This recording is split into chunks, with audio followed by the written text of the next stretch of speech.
Praise the lord. దేవునికి స్తోత్రములు. క్రీస్తునందు ప్రియమైనటువంటి సోదరి సోదరులకు నా హృదయపూర్వక వందనములు.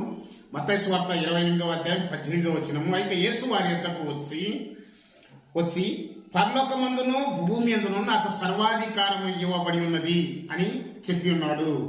Jesus came and spoke them all authority has been given to me in heaven and earth.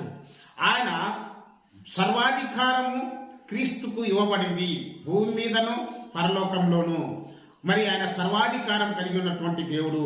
ఆయన భూపతులకు అధిపతియు. ఆయన మరి సర్వ సంపదలకు ఆయన యందు గుప్తమై ఉన్నవి, క్రీస్తు యందు గుప్తమై ఉన్నవి. కాబట్టి క్రీస్తు మరి ఆయన అదృశ్య దేవుని స్వరూపి అయి సర్వ సృష్టికి ఆది సంభూతుడై ఉన్నాడు. సర్వ సృష్టికి ఆది సంభూతుడు.